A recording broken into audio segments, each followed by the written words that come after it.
I'm Olivia Richardson, 35, and 3 years ago my family abandoned me when I lost my job. Last Sunday, I was enjoying coffee in the house I purchased alone when the doorbell rang. There stood my entire estranged family with luggage. After 3 years of silence, my brother Michael surveyed my home and said, "You don't even have a family to worry about. We'll take the house." What I did next taught them that the girl they abandoned was gone forever. Before I dive into this wild journey, let me know where you're watching from in the comments. Hit that subscribe button if you've ever had to stand up to family members who took you for granted. And stick around to see exactly how I handled these entitled relatives who thought they could walk back into my life and claim what I built from nothing. 3 years ago, my life looked completely different. I had been working at Market Trend Agency for 5 years, pouring my heart and soul into building my career as a marketing specialist. I had a decent apartment, a reliable car, and what I thought was a supportive family. I wasn't wealthy by any means, but I was proud of the stability I had created for myself. Then the recession hit. I remember sitting in that conference room with 75% of my colleagues as our CEO announced the massive layoffs. The severance package was minimal, just 2 weeks' pay. I wasn't too worried initially. I had 3 months of savings and was confident I'd find something quickly. I was wrong. The entire industry was downsizing, and suddenly thousands of marketing professionals were competing for the same few positions. As my savings dwindled and rent came due, I realized I needed help. Just temporary assistance to keep me afloat while I continued my job search. That's when I learned who my family really was. My father Richard was the first person I called. We had always had a somewhat distant relationship, but he was financially stable, and I thought he might offer some fatherly support. "Dad, I hate to ask this, but I'm in a tight spot financially after the layoff. Could I possibly borrow just enough to cover next month's rent while I—" "You should have saved better," he interrupted, his voice cold. "Your generation always expects handouts." Then he hung up. My mother Diana wasn't any better. "Oh, sweetie, you're in our thoughts and prayers," she said, in that sugary voice that never matched her actions. "But we just can't right now. Have you tried cutting back on those fancy coffee drinks?" My brother Michael, who I'd helped move 3 times and even loaned money to when he was between jobs, delivered the final blow. "Maybe if you hadn't wasted money on that fancy apartment and designer clothes, you'd have something to fall back on," he said. "Some of us have to be responsible adults." Desperate, I swallowed my pride and asked if we could have dinner at my parents' house to discuss options. That evening became one of the most humiliating experiences of my life. As I explained my situation around their dining table, my sister-in-law Rebecca rolled her eyes. "This is exactly what happens to irresponsible millennials who don't plan ahead," she said, despite being only 2 years older than me. My father checked his watch repeatedly, making it clear my problems were inconveniencing him. My mother suggested that perhaps it was time I found a husband to solve my financial issues. But it was my brother Michael who delivered the line that broke me. "We have real responsibilities, real families to take care of. You only have yourself to worry about." I drove home in tears that night, my hands shaking on the steering wheel. The next morning, I received a text from Michael. "Don't contact us until you've got your life together. We can't keep bailing you out." They had never bailed me out once in my entire adult life. As the weeks passed, I sold everything I could, my television, my jewelry, even my grandmother's silverware. But it wasn't enough. 30 days later, I found the eviction notice taped to my door, the official letterhead and bold "Notice to vacate," making my stomach drop to my feet. The economic recession that forced Market Trend Agency to cut 75% of its staff hit me like a truck. I'd never imagined I would be among those walking out with a cardboard box of desk plants and family photos. The severance package barely covered 2 weeks of expenses, and the 3 months of savings I had meticulously built up disappeared alarmingly fast. Rent, $1,350. Car payment, $280. Insurance, $210. Student loans, $375. Groceries, utilities, phone bill. The expenses seemed endless. Each morning, I woke up to check my dwindling bank account, the numbers dropping like a countdown to disaster. By the third month of unemployment, I was desperate. That's when I started making those calls to family members, calls that would forever change how I viewed the concept of family itself. My father, Richard, had always been financially conservative, but I thought surely he would help his daughter in a genuine crisis. When I called him, I could hear golf commentary in the background. His attention was clearly divided. "Dad, I hate to ask this, but I'm in a tight spot financially after the layoff. Could I possibly borrow just enough to cover next month's rent while I—" "You should have saved better," he interrupted, his voice cold and dismissive. "Your generation always expects handouts. When I was your age, I worked 3 jobs and never asked my parents for a dime." Then came the dial tone. He had hung up on me mid-crisis. My mother, Diana, answered with her usual saccharine sweetness, but that quickly faded when she realized I was asking for financial help.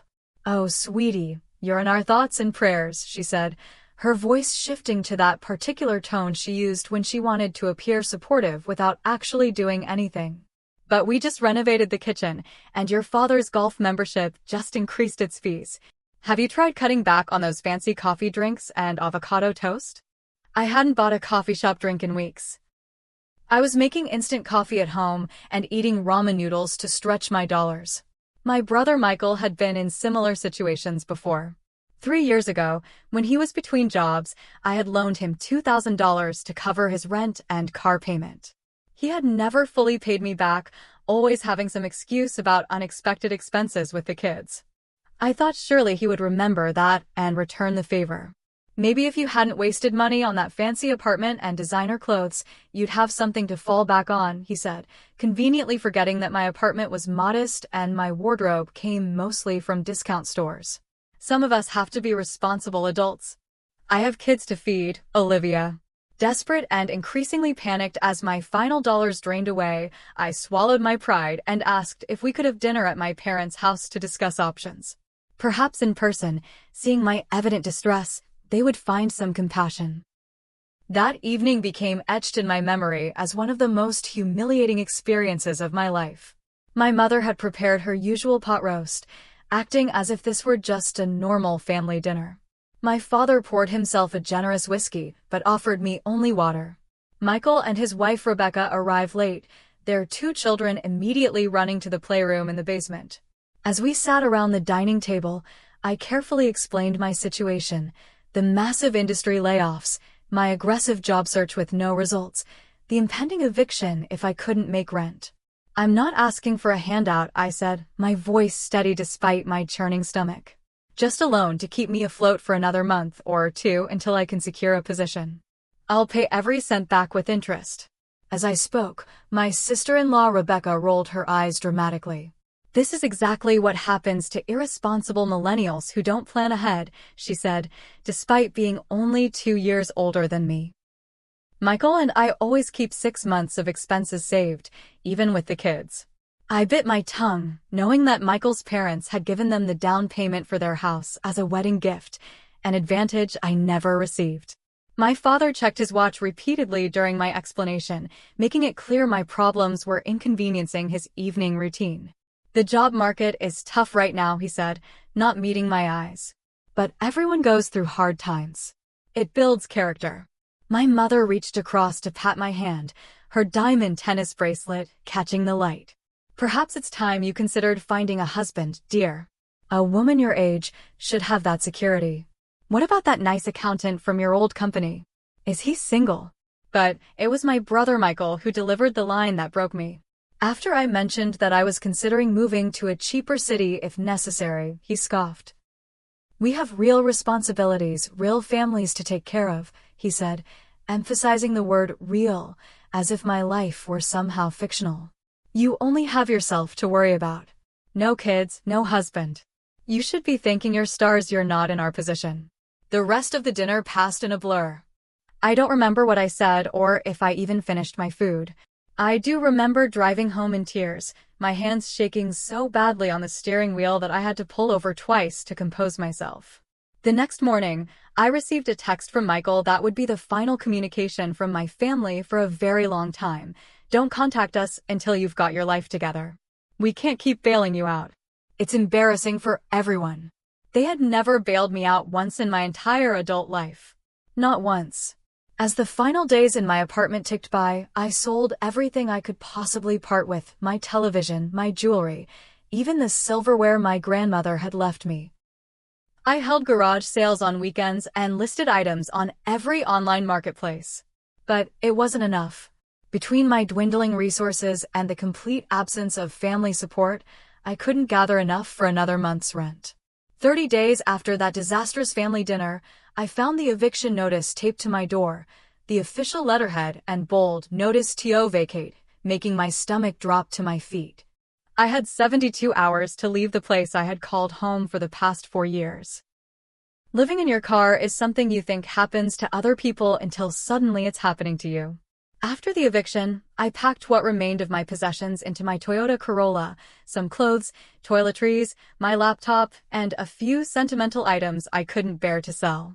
Everything else went into a small storage unit I paid for with my last credit card that wasn't maxed out. Those first 2 weeks were a crash course in survival. I parked in different Walmart lots each night, learning quickly which ones allowed overnight parking. I kept my gym membership active by scraping together the monthly fee, not for fitness, but because it gave me access to showers and a place to brush my teeth each morning. I became an expert at washing my hair in sinks and changing clothes in bathroom stalls without touching the floor. My daily routine took on a desperate precision. Wake up at 5:30 a.m. before security might knock on my window. Drive to the gym to shower and make myself presentable. Change into professional clothes I kept carefully hung in the back seat.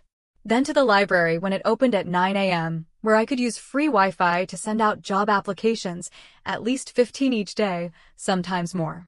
I lived on protein bars, apples, and whatever else I could store without refrigeration. At night, I would recline my driver's seat as far as it would go, cover myself with the only blanket I had kept, and try to sleep despite the constant fear of someone breaking into my car, or worse, discovering I was living in it. The hardest part wasn't the physical discomfort or even the fear. It was the shame. The crushing, suffocating shame of having fallen so far, of having no safety net, of being completely alone in the world. Then came the day that changed everything. I was sitting in the library, submitting my 20th job application of the week, when someone tapped me on the shoulder. I turned to see Marcus Johnson, a former colleague from Market Trends' creative department. "Olivia? I thought that was you," he said, his familiar smile momentarily bringing me back to better days. "How have you been since the layoffs?" I nearly broke down right there.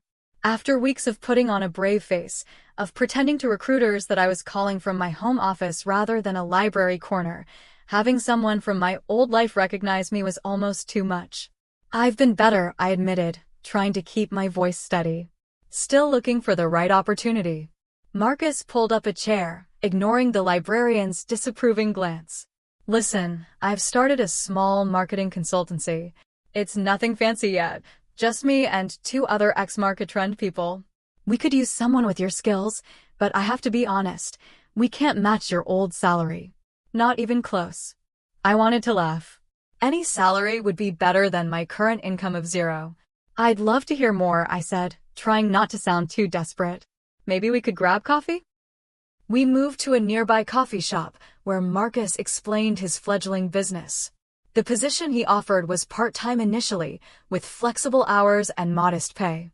It wouldn't cover all my expenses, but it was a lifeline, a way back into the professional world. "When can I start?" I asked, not even bothering to negotiate. With my first paycheck, I found a tiny studio apartment in a neighborhood most people would avoid after dark.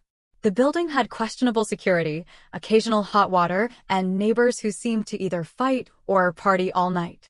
But it had walls and a roof and a door that locked, and after weeks in my car, it felt like a palace. Still, the salary from Marcus's startup wasn't enough to rebuild my life.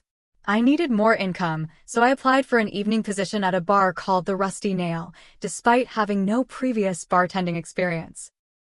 The owner, a gruff but fair man named Tony, took a chance on me, and I spent my evenings learning to mix drinks while chatting with customers. Between the marketing job and bartending, I was working 70 hours a week. I would wake up at 7 a.m., work at Marcus's office until 6 p.m., change clothes in the bar's bathroom, and then serve drinks until 2 a.m. I would stumble home, sleep for 4 hours, and do it all again. The physical and emotional exhaustion was unlike anything I had ever experienced. Some nights, I was so tired that I cried while walking home, simply because my body didn't know how else to process the fatigue. It was at the Rusty Nail that I met Stephanie Chin, a law student who bartended weekends to pay for books and living expenses. We bonded over our mutual exhaustion and dark humor about difficult customers. When she mentioned she was looking for a new living situation, I suggested we become roommates to split costs. A month later, we moved into a slightly better apartment with 2 tiny bedrooms instead of 1. Having a roommate eased the financial burden considerably. For the first time since losing my job, I could afford health insurance again, a basic plan, but it meant I no longer had to ignore health concerns out of fear of medical bills. Meanwhile, at Marcus's company, I was determined to prove my value. I stayed late to learn new software, volunteered for the projects no one else wanted, and brought in fresh ideas from my previous experience. Marcus noticed. 6 months after hiring me, he increased my hours and my pay. "You're the hardest worker I've ever met," he told me. "This company is growing because of people like you." During those midnight hours when I couldn't sleep despite my exhaustion, I took free online courses to expand my skills: digital analytics, social media management, content strategy. I became certified in platforms I had only peripheral knowledge of before. I was rebuilding myself, skill by skill, dollar by dollar. The most unexpected moment came when I realized I had gone an entire day without thinking about my family's betrayal. It wasn't forgiveness, I wasn't ready for that, but it was a small freedom, a sign that their abandonment no longer defined every moment of my existence. One night, after a particularly grueling shift at the bar, I crawled into bed without my usual routine of checking my meager savings account and calculating how many months until I might feel secure again. I simply fell asleep, and for the first time in nearly a year, I didn't cry myself to sleep thinking about family betrayal. It was a small victory, but in that moment, it felt enormous. The 1-year anniversary of my family's abandonment arrived on a Tuesday. I didn't mark the occasion with any special recognition. I was too busy preparing a presentation for a potential new client at Marcus's company, now officially named Horizon Marketing Solutions. But I did allow myself a moment of reflection during my morning coffee. 1 year ago, I had been sleeping in my car. Today, I was the newly promoted team lead for client acquisitions at a growing marketing firm. It wasn't where I had expected to be at this point in my life, but considering the journey, it felt like a miracle. The promotion had come with a meaningful salary increase. Not quite what I had earned at Market Trend, but enough that I could finally quit my bartending job. Stephanie was disappointed to lose her favorite coworker, but thrilled that I could finally get more than 5 hours of sleep per night. "You deserve this," she said, pouring celebratory wine into the mismatched glasses in our apartment. "No one has worked harder." With my increased income, Stephanie and I were able to move again, this time to a clean, safe apartment building with functioning appliances and neighbors who didn't have screaming matches at 3 a.m. Having my evenings free also meant I could focus on professional development in a more structured way. I enrolled in night classes at the local community college to get additional certifications in digital marketing and data analytics. My personal life, however, remained mostly on hold. I had attempted a few dates, usually set up by Stephanie, but they all followed a similar pattern. I would meet someone, things would go well initially, and then the moment would come when they would ask about my family. "We're not close," I would say, the understatement of the century. They would press for details, and if I gave even a sanitized version of the truth, the mood would shift. Some would become uncomfortable, others would offer platitudes about how family is everything and how I should try to reconcile before it's too late. One date actually suggested that the abandonment must have been partially my fault. I didn't schedule a second date with any of them. Then came the industry award that changed everything. Horizon had submitted a campaign I designed for a local nonprofit to the Regional Marketing Excellence Awards. It was a low-budget campaign that had generated remarkable results, driving a 300% increase in donations through strategic social media targeting. To everyone's surprise, especially mine, it won in the category of Best Cause Marketing Campaign. The night of the awards ceremony, Marcus insisted that I be the one to accept it on stage. Standing at that podium, looking out at a room full of marketing professionals, including several former Market Trend colleagues, I felt a surge of validation that nearly brought me to tears. "This award belongs to the entire Horizon team," I said into the microphone, my voice steadier than I felt. "And to everyone who believes in second chances." It was at the after-party that I met Nathan Taylor, the marketing director for a regional bank. He approached me with a genuine smile and a congratulatory handshake. "That campaign was brilliant," he said. "The authenticity really came through. How did you manage that on such a limited budget?" We ended up talking for hours, long after most attendees had left. Nathan wasn't like my previous dates. He listened intently, asked thoughtful questions, and seemed genuinely interested in my perspective on marketing trends. When the topic of family came up, as it inevitably did, I gave my standard vague response. "Family is complicated for me," I said, bracing for the usual reaction. Nathan simply nodded. "Same here," he said. "I was raised by my grandparents after my parents decided parenting wasn't for them." Family is who shows up, not who shares your DNA. For the first time in ages, I felt understood. We exchanged numbers and thus began a slow-building relationship based on mutual respect and shared experiences. Meanwhile, Stephanie had begun to worry about my emotional well-being. "You've dealt with the practical fallout from your family situation," she said one evening. "But have you dealt with the emotional impact?" She was right. I had been so focused on survival and rebuilding my career that I hadn't processed the trauma of being abandoned by the people who were supposed to love me unconditionally. At her gentle insistence, I started seeing a therapist, using the mental health coverage from my new, improved health insurance. Those sessions were brutal at first. Articulating the depth of the betrayal and acknowledging the anger and grief I had suppressed made it all feel fresh again. But slowly, I began to understand that my worth wasn't tied to my family's approval. The breakthrough came during a session 6 weeks in. "Your family's inability to support you speaks to their limitations, not yours," my therapist said. "You've built a support system from scratch. That takes extraordinary strength."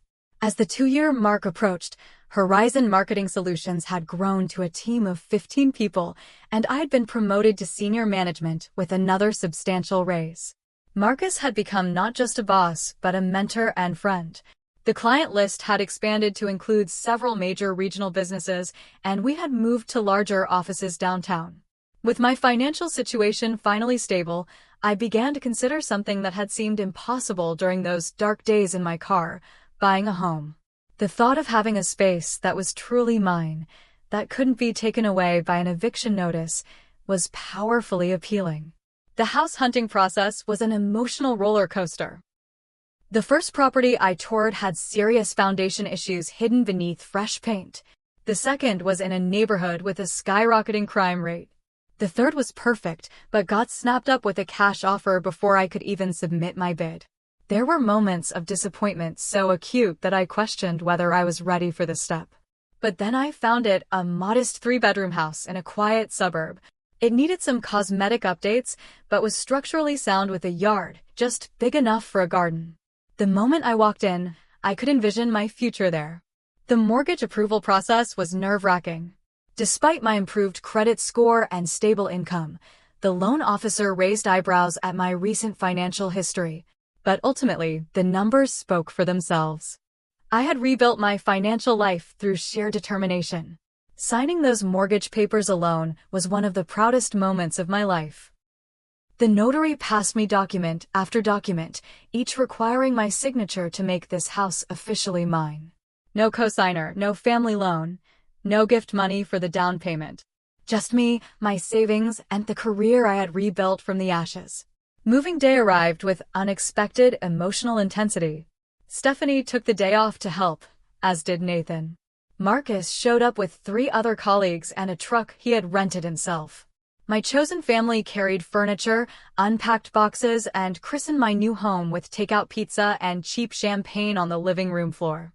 To Olivia, Nathan toasted, raising his plastic cup.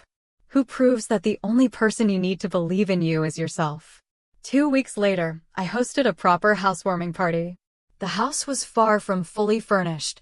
I had prioritized a comfortable bed and a decent couch, with most other rooms remaining sparse, but it was mine. Friends from work, former colleagues, neighbors, and even Tony from the Rusty Nail came to celebrate.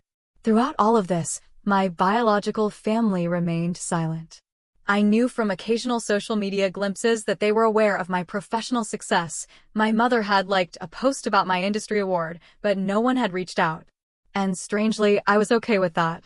The pain had dulled to a manageable ache, one that flared occasionally but no longer defined me. I had proven to myself that I could survive their abandonment. What I didn't know was that they were about to test whether I could survive their return. Sunday mornings in my new home had become a sacred ritual. I would wake naturally, without an alarm, make a pot of coffee in the kitchen. I was slowly renovating myself, and take it out to the small wooden deck overlooking my modest backyard. There, wrapped in a comfortable robe, I would read or simply watch the birds at the feeder I had installed. It was during these quiet moments that I felt most at peace, most certain that all the struggle had been worthwhile. This particular Sunday began like any other. The spring air was crisp but pleasant, my coffee was perfect, and I had just settled into my favorite deck chair with a new mystery novel when I heard it, the jarring sound of the doorbell, followed by insistent knocking. I considered ignoring it. Sunday mornings were my time, and I wasn't expecting any deliveries. But the knocking continued, more urgent now. With a sigh, I set down my book and coffee and walked through the house to the front door. When I opened it, time seemed to slow down.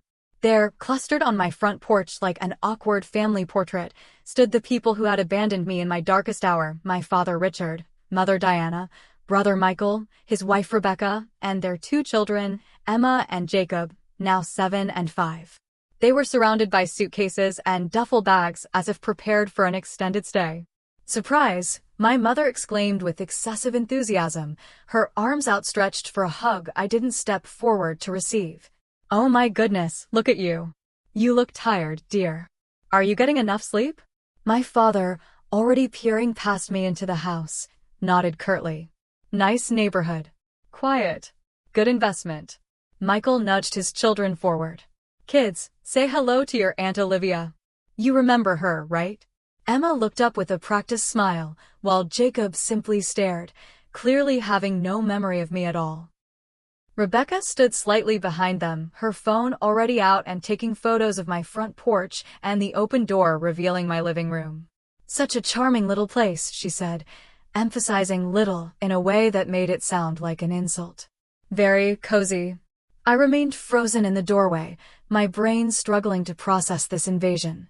3 years of silence broken not with a phone call or an apology, but with an unannounced visit and what appeared to be enough luggage for a small army. Can we come in? My mother asked, already inching forward. It's chilly out here, and we've been driving since dawn. On autopilot, I stepped aside.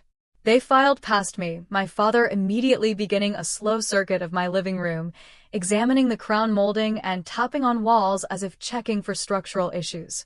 My mother made a beeline for the kitchen, commenting loudly on my interesting choice of cabinet colors. Rebecca continued photographing everything, claiming she wanted to show the family what a cute place you have. Michael's children required no invitation to make themselves at home.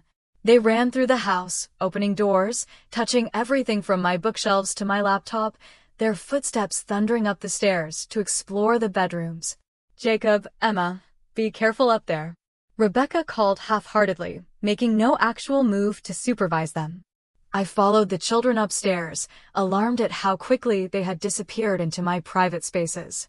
I found them jumping on my carefully made bed, shoes still on.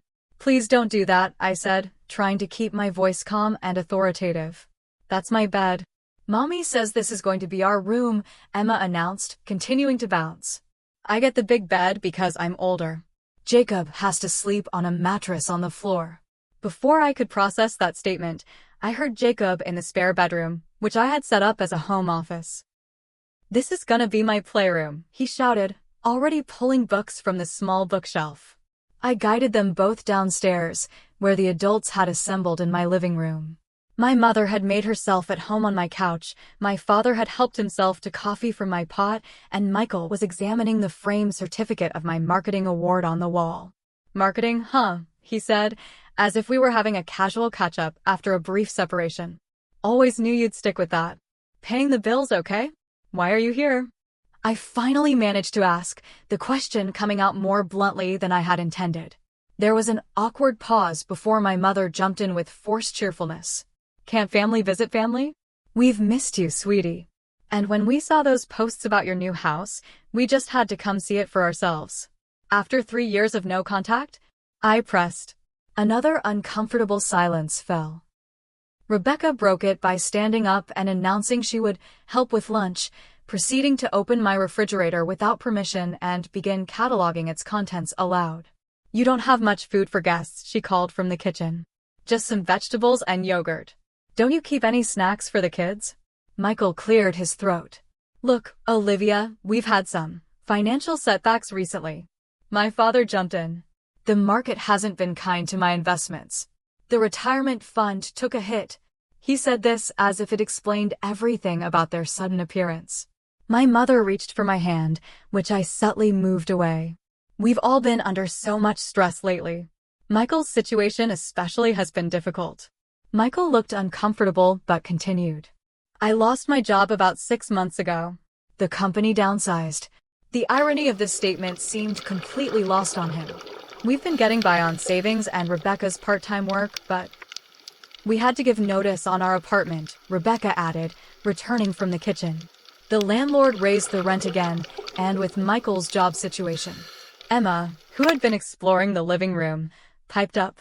"Daddy says we're going to live with Aunt Olivia now because she has extra rooms and no kids to fill them up." The adults exchanged glances, clearly not having planned for this revelation to come so abruptly or from a child. "We're not exactly planning to live here," my mother said quickly, shooting Emma a look. "We're just exploring options. Family should stick together during hard times. That's what family does." The pointed emphasis on her last sentence hung in the air between us, a reminder of how they had failed to follow their own principle when I had been the one in crisis. As if on cue, Jacob ran back into the room. Mom, there's a big empty room in the basement. Can that be my playroom instead? It's bigger." Rebecca smiled at me as if her son hadn't just laid claim to yet another part of my house. Kids, they get so excited about new spaces. "Emma, Jacob, why don't you go explore the backyard? I saw a nice tree out there." As the children ran out the back door, my father leaned forward. "Olivia, we should discuss the practical aspects of this arrangement. What are your property taxes like? Any HOA fees we should know about?" "Arrangement," I repeated, the word feeling foreign on my tongue. "Well, yes," my mother interjected smoothly. "We're family. And that spare bedroom upstairs would be perfect for the kids. They're used to sharing." It was becoming increasingly clear that this was not just a visit. This was a scouting mission. A prelude to something much more presumptuous. I stood up abruptly. "I need to make a phone call," I said, needing space to process what was happening. "Make yourselves comfortable. But please, ask before going into any more rooms."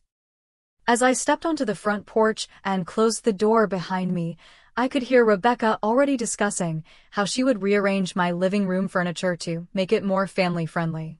Through the window, I saw my father opening cabinet doors in my kitchen, inspecting the hinges and fixtures as if conducting an appraisal.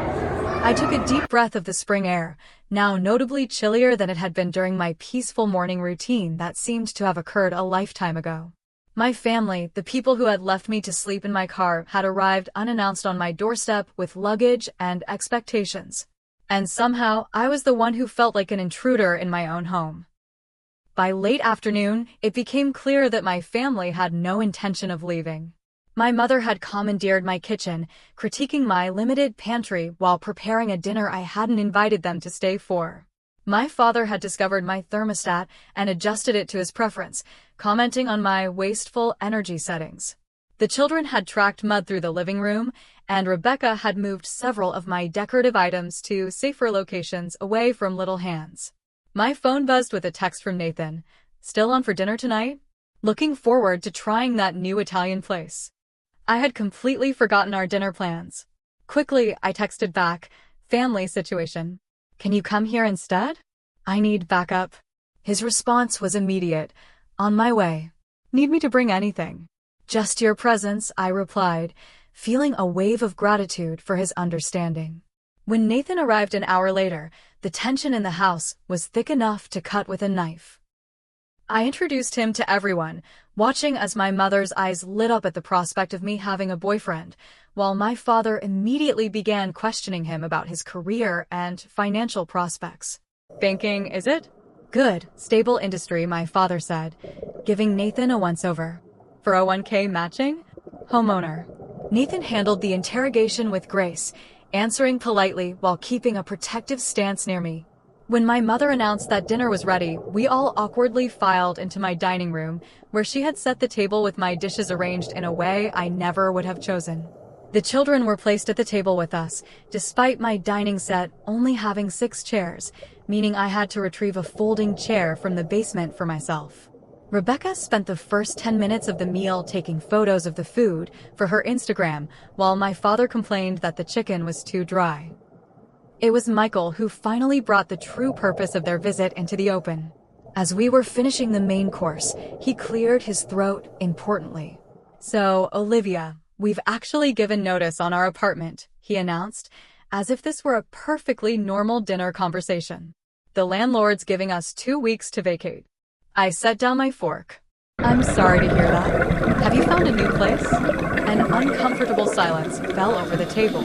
My mother busied herself refilling water glasses that didn't need refilling. My father suddenly became very interested in the pattern on my dining plates. "Well, that's the thing," Michael continued, exchanging glances with Rebecca. "With the job market being what it is, and the rental prices in the city skyrocketing, we thought, well, we're family. And you have this big house all to yourself." "Big is an overstatement," I replied carefully. "It's 3 bedrooms, and 1 is my home office." "The kids are used to sharing," Rebecca interjected quickly. "And that office could easily be converted back to a bedroom. It's not like you need a dedicated workspace when the dining table is right here." My mother reached across to pat my hand. "It would just be temporary, sweetie. 6 months, a year at most, until Michael finds something suitable." "A year," I repeated, trying to keep my voice level. "Well, we need to be realistic," my father said sternly. "Good jobs don't grow on trees these days." Emma piped up from her seat. "Daddy said we're gonna live here forever because Aunt Olivia has too much space for just one person." Michael shot his daughter a warning look. "Not forever, Emma. Just until we get back on our feet." It was then that my parents dropped their own bombshell. "Your mother and I have also had some adjustments to make," my father said, his tone suggesting this was all very reasonable. "The market downturn hit our retirement fund hard. We've had to make some difficult decisions." My mother nodded solemnly. "We've sold the house." "You what?" I couldn't hide my shock. They had owned that house for 30 years. "Got a decent price, all things considered," my father continued, as if discussing the weather. "But the closing is in 3 weeks, and the condo we're looking at won't be available for at least 6 months. The implications hung in the air like a storm cloud." My father cleared his throat. "So we'll need somewhere to stay in the interim." "Here," I stated rather than asked, finally understanding the full scope of their plan. "Well, of course here," my mother said, as if it were the most natural thing in the world. "Where else would we go? Hotels are expensive, and you have all this room." "We thought you could take the basement," my father added helpfully. "It's finished, has that small bathroom. You could make it quite cozy." "You want me to move into my basement?" I repeated slowly, "so that you can have my bedroom." "It makes the most sense," Rebecca chimed in. "The master bedroom has the ensuite bathroom, which would be perfect for Richard and Diana. Michael and I could take the second bedroom, and the kids would have the third. The basement would give you privacy." Nathan, who had been silently observing this entire exchange, placed his hand over mine under the table, a small gesture of support that kept me from exploding. Plus, Michael added, delivering the line that would forever change our relationship, "It's not like you even have a family of your own to worry about. No husband, no kids. Just you. We have actual responsibilities." A stunned silence fell over the table. Even my mother seemed to realize he had crossed a line. But Michael, oblivious or uncaring, continued. "I mean, let's be realistic. You owe us, Olivia. We raised you, put you through college. Now it's your turn to help the family." Before I could respond, my phone rang. It was my Aunt Margaret, my father's sister. Grateful for the interruption, I excused myself to answer it in the kitchen. "Olivia, darling," Aunt Margaret exclaimed. "I just wanted to call and thank you personally. Your father told me about your generous offer to take everyone in during these hard times. It's so wonderful to see family coming together like this." I gripped the counter for support. "Did he now?" "Yes, he called everyone this morning.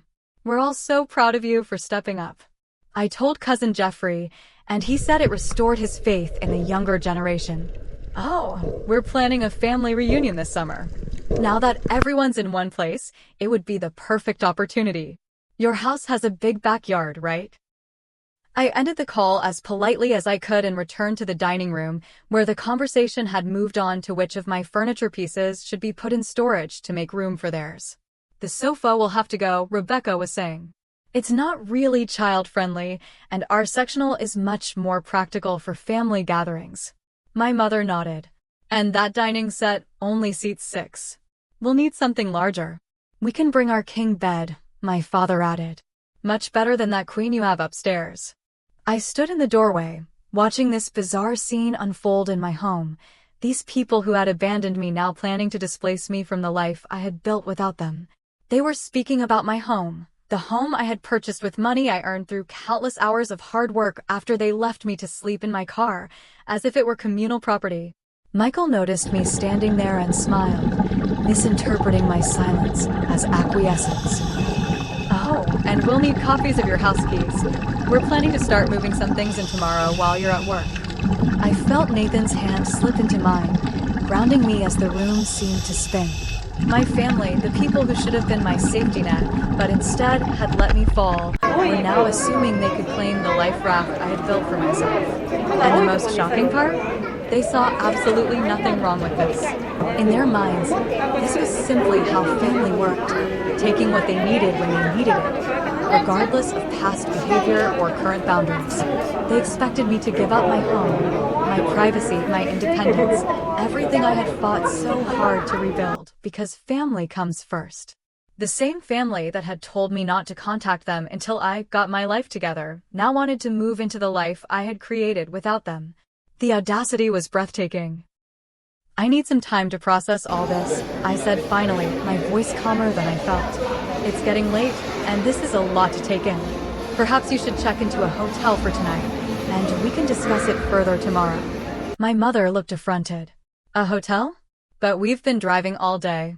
We thought we'd stay here tonight." "I'm not prepared for overnight guests," I replied firmly. "I have an early meeting tomorrow, and I need my rest." After some protest, primarily from my parents about the unnecessary expense of a hotel, they finally agreed to leave. My father asked pointed questions about nearby affordable accommodations, making it clear he expected me to foot the bill. I recommended a reasonably priced hotel a few miles away, carefully avoiding any commitment to paying for it. As they gathered their things, though notably leaving 2 of their larger suitcases in my entryway, to save space in the car, Michael pulled me aside. "Think about it practically, Olivia. This arrangement makes sense for everyone. You have the space, we need it. That's what family does." I simply nodded, not trusting myself to speak without unleashing 3 years of pent-up rage and hurt. Nathan helped usher them out, his presence a steady support as they finally drove away, promising to return in the morning to continue the discussion. The moment their car disappeared down the street, I collapsed onto my couch, the full weight of what had just happened crashing down on me. Nathan sat beside me, his arm around my shoulders. Are you okay? He asked, concern evident in his voice. No, I admitted. I'm not. Did that really just happen? Did my family really just show up after 3 years of silence and try to take over my house? They did, he confirmed. And they seemed to think it was perfectly reasonable. I grabbed my phone and called Stephanie, my fingers shaking so badly I had to try twice to dial correctly. Emergency, I said when she answered. Can you come over? Family crisis. Within 30 minutes, both Stephanie and Marcus had arrived, responding to my SOS with the immediate support my biological family had never shown. I recounted the entire surreal day, from the morning doorbell to the dinner revelation. They want you to move into your basement? Stephanie repeated incredulously. The basement of the house that you bought? So they can have the bedrooms? Marcus shook his head in disbelief. And they just assumed you'd say yes? After how they treated you. They did more than assume, I said bitterly. They've already told the extended family that I've agreed to take everyone in. My aunt called to thank me. Nathan, who had been quietly listening, finally spoke. You need to be prepared for them to show up tomorrow expecting to move in. Based on what I saw tonight, they're not going to take no for an answer easily. Stephanie nodded grimly. You need a plan. And documentation. If they've already told people you've agreed to this, who knows what else they might claim. I have a friend who's a financial advisor, Marcus offered. She specializes in helping families through economic hardships. Maybe she could talk to your family about options that don't involve taking over your house. We stayed up late into the night, developing a strategy for handling the situation. Stephanie suggested I record all future conversations, legal in our state with one-party consent. Nathan researched tenant rights, concerned my family might try to establish residency if allowed to stay even briefly. Marcus called his financial advisor friend, who agreed to make herself available for consultation. As my support team finally left around midnight, with promises to remain on standby the next day, I found myself alone in the quiet of my home. I walked through each room slowly, touching the furniture I had carefully selected, looking at the photos of my chosen family on the walls, remembering the journey that had brought me here. I thought about the night I had spent in my car in a Walmart parking lot, crying silently so no one would notice someone was living in the vehicle. I remembered the humiliation of washing my hair in a gym sink, of changing clothes in public restrooms, of pretending to recruiters that I was calling from a home office rather than a library corner. I recalled each small victory, the first paycheck from Marcus, the tiny studio apartment, the promotion, the industry award, the mortgage approval. Each step had been a testament to my resilience, each achievement built entirely through my own efforts, without a single dollar or word of encouragement from the people who now expected to reap the benefits. Sleep eluded me that night. Instead, I sat at my kitchen table with a legal pad, methodically documenting every detail of my family's abandonment 3 years ago. I found and printed old text messages, including Michael's final one, telling me not to contact them until I got my life together. I wrote down verbatim the cruel things they had said at that last family dinner before cutting me off. By morning, I had made my decision. I texted my family to come over at noon for a discussion about arrangements. Their response was immediate and enthusiastic, with my mother adding that they would bring some measurements for furniture placement. I spent the morning preparing my home for the confrontation. I moved valuables and sentimental items to my bedroom and locked the door. I set up my laptop to record audio discreetly. I made a single pot of coffee but didn't prepare any food. This would not be a social visit. At 11:45, Nathan texted that he, Stephanie, and Marcus were parked down the street, ready to come in if needed. Their support gave me the final boost of courage I needed. When my family arrived at noon, they came with even more luggage than before, plus several boxes marked kitchen and bedding. They filed in with the confidence of people who believed the deal was already sealed, my father immediately directing Michael on where to put the boxes. Before we go any further, I said, my voice steady, I'd like everyone to sit down in the living room. We need to have an important conversation. They exchanged confused glances but complied, arranging themselves on my couch and chairs. Emma and Jacob were sent to play in the backyard, with Rebecca keeping watch through the window. I remained standing, drawing strength from the knowledge that my true family, the people who had actually supported me, were just a text away. 3 years ago, I lost my job during massive company layoffs. I had 3 months of savings, which quickly ran out as I searched for new employment in a saturated market. When I realized I was in serious financial trouble, I reached out to each of you for help. My mother shifted uncomfortably. My father checked his watch. Dad, I continued, looking directly at him, when I called you, you said, and I quote, "You should have saved better. Your generation always expects handouts." Then you hung up on me. His face reddened, but he didn't deny it. Mom, you offered thoughts and prayers, but suggested I cut back on fancy coffee drinks when I was already eating ramen noodles for every meal to save money. She looked down at her hands, avoiding my gaze. And Michael, I turned to my brother when I asked for help, you said. Maybe if you hadn't wasted money on that fancy apartment and designer clothes, you'd have something to fall back on. This despite the fact that I had loaned you $2,000 2 years earlier, money you never fully repaid. Michael started to protest, but I held up my hand, silencing him. When I came to dinner at your house, I continued, addressing my parents, to ask for a small loan to prevent my eviction. You made me feel like a failure. Rebecca called me an irresponsible millennial. Mom suggested I should find a husband to solve my problems. And Michael, you said something I will never forget. We have real responsibilities, real families to take care of. You only have yourself to worry about. I walked to the side table and picked up my phone, opening the text messages I had saved. The next day, Michael, you sent me this text. Don't contact us until you've got your life together. We can't keep bailing you out. It's embarrassing for everyone. Despite the fact that none of you had ever bailed me out of anything in my adult life. The room was dead silent now, the weight of their past cruelty hanging in the air between us. After that, I was evicted from my apartment. I lived in my car for 2 weeks, showering at a gym and using the library for internet access to apply for jobs. Not one of you checked to see if I was okay.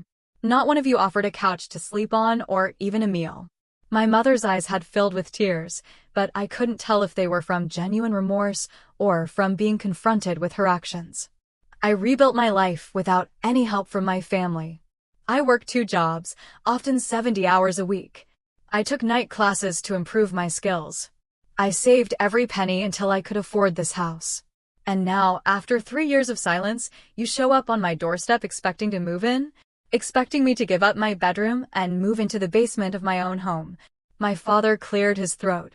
The past is the past, Olivia. Family should forgive. No, I interrupted, my voice firm. You don't get to lecture me about what family should do. Family should have been there when I was sleeping in my car. Family should have offered me a place to stay when I had nowhere to go. You will not be moving into my home. The shock on their faces would have been comical if the situation weren't so painful. But where are we supposed to go? Michael asked, genuinely bewildered, as if it had never occurred to him that I might refuse.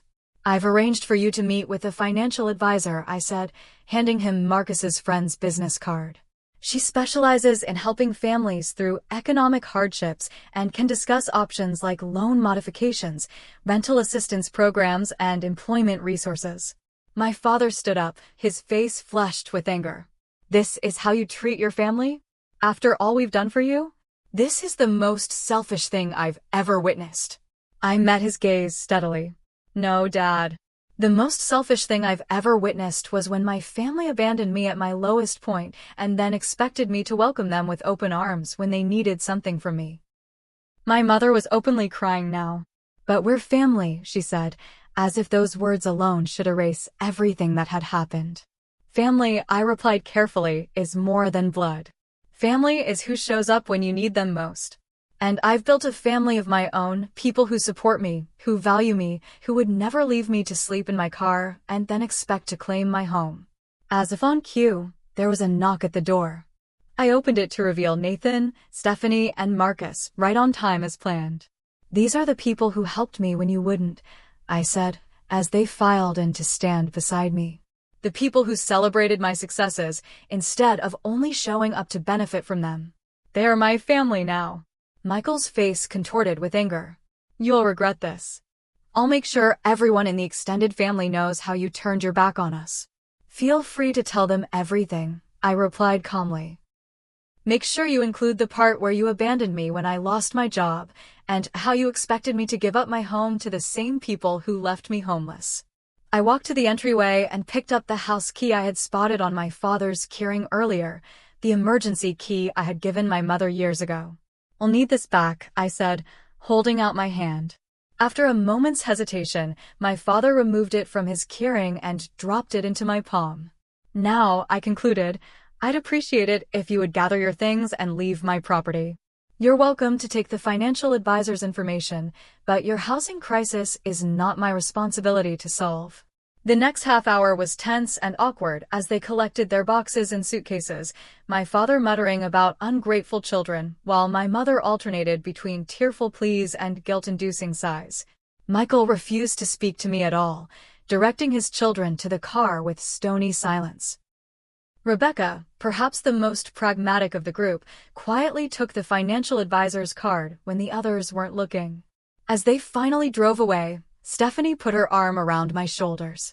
You okay? I took a deep breath, feeling a strange mixture of grief and liberation. I will be, I said. For the first time in a long time, I think I really will be. The girl they had abandoned needed them desperately. The woman I had become did not. The days following my family's departure were surprisingly turbulent. I had naively assumed that once I stood my ground, the matter would be settled. Instead, my phone became a battleground of emotional warfare. My father called repeatedly, his messages oscillating between anger, "You've made a huge mistake that you'll regret for the rest of your life," and clumsy attempts at negotiation. We could pay a small amount of rent after the first 6 months. My mother's approach was pure emotional manipulation, leaving tearful voicemails about how she couldn't sleep knowing her baby girl was so cold-hearted. Michael took to social media, posting vague but pointed comments about selfish siblings and the death of family values, carefully crafted to make me the villain without providing any context. But there were unexpected allies as well. My Aunt Martha, my mother's sister who had always been the family rebel, called me directly. I heard what happened, she said without preamble. Your mother is telling everyone you threw them out on the street after they came to you in their time of need. I braced myself for more criticism, but instead, Martha surprised me. I told her she was full of it, she continued. I remember how they treated you during your unemployment. I wanted to reach out then, but your mother insisted you wanted space to figure things out. I should have known better, and I'm sorry. That conversation was the first crack in the family narrative that I was the unreasonable one. Within days, my cousin Edward called too, offering a more balanced perspective. Look, I'm not taking sides, he said carefully. But I know there's more to the story than what Uncle Richard is telling everyone. If you ever want to grab coffee and talk, I'm around. These small gestures of understanding meant more than they could know. They were acknowledgments that my experience was valid, that the abandonment I had suffered wasn't something I had imagined or exaggerated. Meanwhile, the family members who had actually earned that title surrounded me with support. Nathan came over almost every evening, sometimes just to sit quietly with me as I processed the emotional aftermath. Stephanie brought over ridiculous comedies and ice cream, declaring mandatory laughter therapy. Marcus checked in daily, making sure the family drama wasn't affecting my work performance and assuring me I could take time off if needed. 2 weeks after the confrontation, we gathered at my house for what Stephanie dubbed a chosen family celebration dinner. As we sat around my dining table, the one my mother had deemed too small for real family gatherings, Nathan raised his glass in a toast. To Olivia, he said, his eyes meeting mine with warmth and admiration. Who taught me what real courage looks like. Standing up to family is harder than standing up to strangers, and you did it with grace and strength. Marcus nodded in agreement. Which is exactly why I'm officially offering you a partnership position at Horizon. The company wouldn't be where it is today without your contributions, and it's time that was reflected in your title and compensation. I nearly choked on my wine. A partnership? Are you serious? Dead serious, Marcus confirmed with a grin. We can discuss the details on Monday, But I wanted to tell you now, surrounded by people who appreciate your value. Stephanie clapped her hands excitedly. And with that increased income, I have a suggestion, a chosen family vacation. We all need a break, and I've been researching beach houses big enough for 4. The contrast couldn't have been more stark. My biological family had seen me as nothing more than a convenient solution to their problems, a resource to be used. My chosen family saw me as someone worth celebrating, worth investing in, worth building a future with. Over the next 3 months, I established careful boundaries with those family members I chose to maintain contact with. Aunt Martha and I began meeting monthly for lunch, building a relationship based on mutual respect rather than obligation. Cousin Edward and I occasionally exchanged texts, keeping the connection casual but friendly. I allowed limited, structured contact with my parents, primarily to maintain a relationship with my niece and nephew, who were innocent in all of this. Michael remained steadfastly unrepentant, refusing any interaction that didn't begin with my apology and end with his family moving in. When I declined those terms, he declared me dead to him, a proclamation that hurt less than I expected. The brother who had abandoned me when I was at my lowest had shown his true character twice now. I didn't need a third demonstration. My sessions with my therapist took on new dimensions as we explored the cycles of family dysfunction that had led to this point. Your family operated on a one-way support system, she observed during one particularly insightful session. They expected you to give without limits, but felt no obligation to reciprocate. That's not a family relationship, that's exploitation. We talked extensively about the difference between forgiveness and boundaries.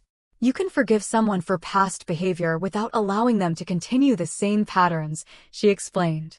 Forgiveness is about your peace of mind, not about giving them another opportunity to hurt you. These insights helped me process the lingering guilt I sometimes felt for turning my family away. The voice in my head that whispered, "But their family," grew fainter as I strengthened my understanding of what healthy family relationships should look like. With the emotional turmoil gradually settling, I turned my attention to my home, the symbol of my independence and resilience. I began redecorating in earnest, no longer constrained by the possibility of having to accommodate others' preferences. I painted the spare bedroom a bold teal color that my mother would have hated. I installed bookshelves along an entire wall of my living room, displaying my collection proudly rather than hiding it away as my father would have insisted. Every change, no matter how small, was an affirmation. This space is mine. I earned it. I deserve it. The ultimate act of reclamation came 3 months after the confrontation. I was updating my emergency contact information for a routine medical procedure when I realized all my official forms still listed Richard Richardson, father, as my emergency contact, the same man who had hung up on me when I called for help. Without hesitation, I crossed out his name and wrote instead, Nathan Taylor, Stephanie Chin, Marcus Johnson, listing all 3 with their contact information. The receptionist raised an eyebrow at the multiple names. Usually people just put one person, she noted. I'm lucky, I replied. I have a whole family I can count on.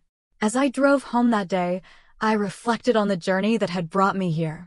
3 years ago, I had been abandoned by the people who should have loved me most, left to rebuild my life from nothing. The pain of that betrayal had been nearly unbearable at the time, a wound so deep I thought it would never heal. But in that darkness, I had discovered a profound truth. Family isn't defined by blood or obligation. It's defined by love, by support, by showing up when it matters most. The people who had earned the right to be called my family weren't those who shared my DNA, but those who shared my values, who celebrated my successes, who held me up when I stumbled. My house, my home, stood as testament to that truth. It wasn't just walls and a roof. It was a physical manifestation of my resilience, my independence, and the new life I had built for myself. A life surrounded by people who truly deserved to be called family. The girl my biological family had abandoned needed them desperately. The woman I had become did not. And in that transformation lay the greatest victory of all. I want to hear from you now. Have you ever had to set difficult boundaries with family members who took advantage of your kindness? What helped you stay strong in the face of emotional manipulation? Share your experiences in the comments below, and let's support each other through these challenging family dynamics.